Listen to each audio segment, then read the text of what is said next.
Hello, and welcome to another episode of Toxic Relationship Rehab with Pink Girl Teaches. You may also know me as Joy.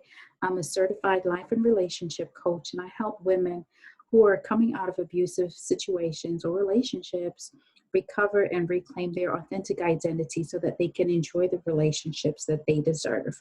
They get to enjoy their desired fulfillment. I'm also host of the Project Real Love podcast, which is available on all major podcast platforms.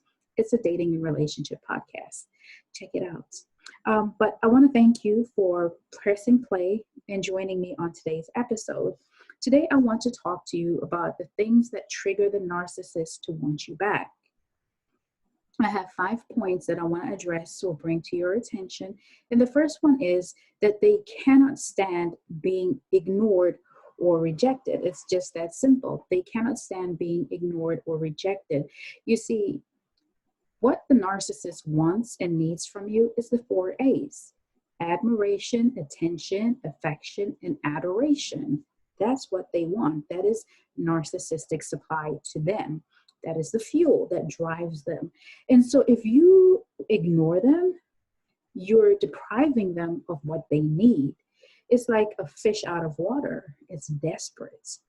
And that feeling of rejection, who likes being rejected? It makes you question, a lot of times it makes you question your self-worth. And we know, despite how grandiose they act, they have very weak self-esteem. And so it's got to be eating at them when you ignore or you reject them. And so that's why they do some crazy things. Sometimes they become belligerent. They become violent. They just become insane. And they do crazy things to get your attention, because to the narcissist, any attention is attention. And that's the form of narcissistic supply. So it doesn't matter whether it's positive or negative. They don't give two hoots. They want it. And so they're triggered. They want it back from you. And sometimes also is that they don't have a new source of supply, or they're bored with the partners that they are currently involved with. I always talk about, I always talk about or mention how narcissists do have several mates at times. And that's because one that I was involved with, had several of us, okay? That's a whole separate show, and I will do that one. But once they start getting bored with people, they start adding to the roster and just moving people around.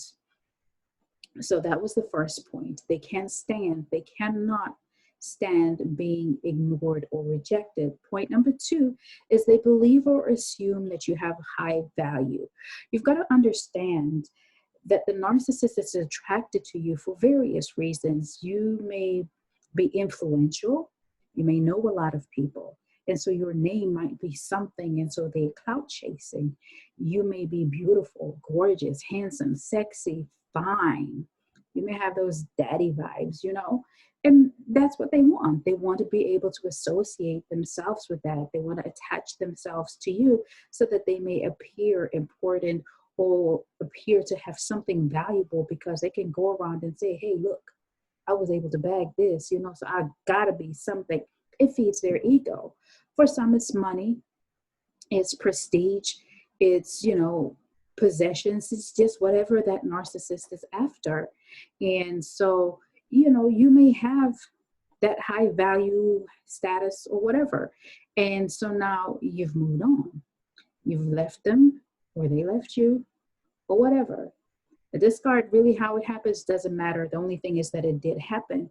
And so it may trigger them when they realize that they cannot get supply like you again.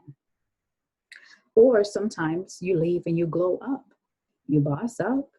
You get rid of everything, the dead weight that was dragging you down, and your life changes and you elevate.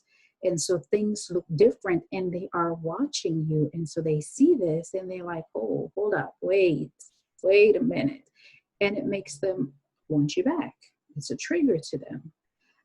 Sometimes, people lose weight, some who gain weight, some have radical transformations, and the narcissists just can't help themselves. They want to be attached to greatness.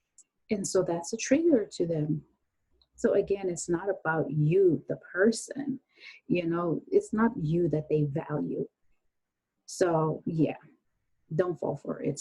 The third point that I want to bring to your attention is that they cannot let you have the upper hand. You leaving and living and breathing without them, how dare you?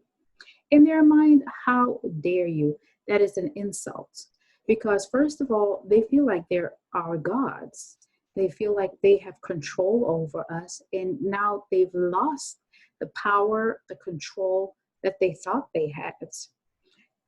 And so it drives them crazy. It drives them insane because at one point they're able to manipulate us. They're able to, get certain things out of us or make us do things or, just feel good about how they treat us because, when they are manipulating, when they are devaluing, they feel great. They feel in charge. They feel in control. And again, the core of this is about power and control. So now if you have the upper hand, how dare you? Who gave you permission to flip the script?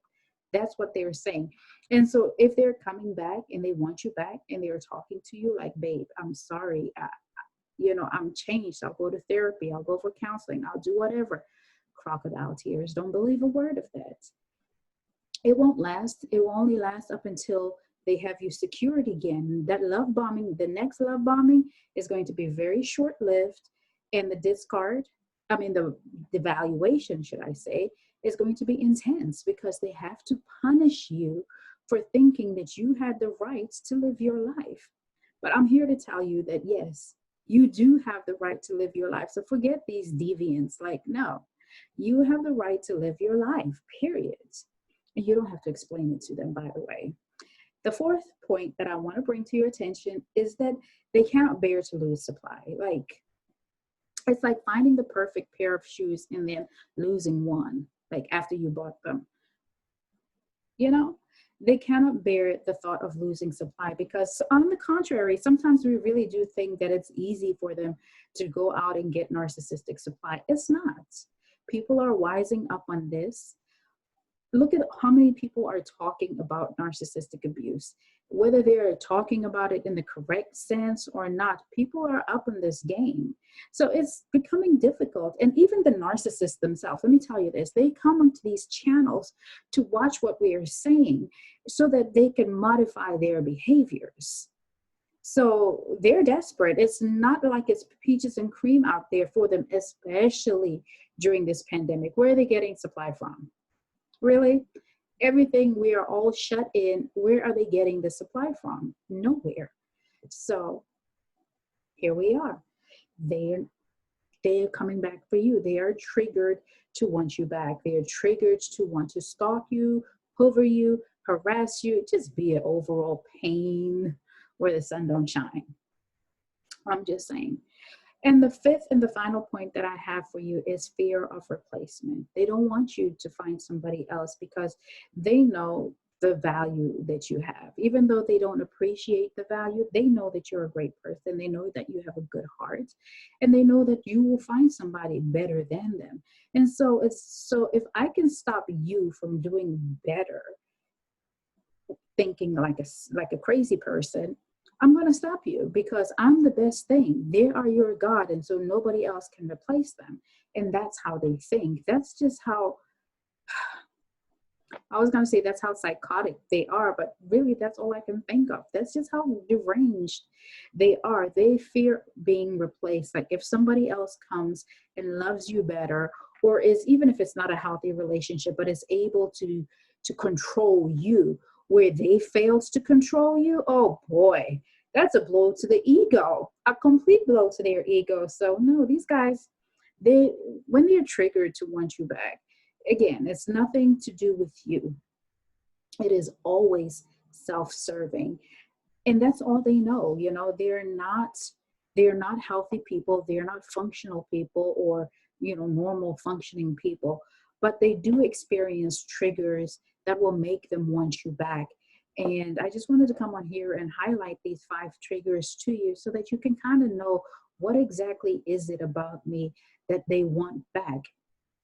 It's all about them. Everything is about them.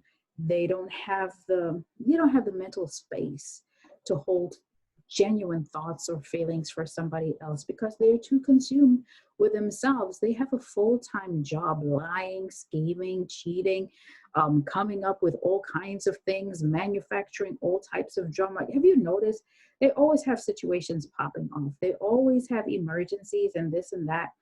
So they're busy, their mind stays busy doing stuff, and they have time for the foolishness, which we don't have time for because we are trying to honor the person that we are and we are trying to do better. So I just wanted to come on here today and encourage you. And I hope that you did find this helpful. If you did find anything valuable, comment, let me know, share your thoughts. I appreciate the feedback, as well as share this with somebody. Like, share, subscribe if you haven't. And I look forward to seeing you and getting to know your story too. Thank you for coming, and take care of yourself. And like always, love yourself and love each other.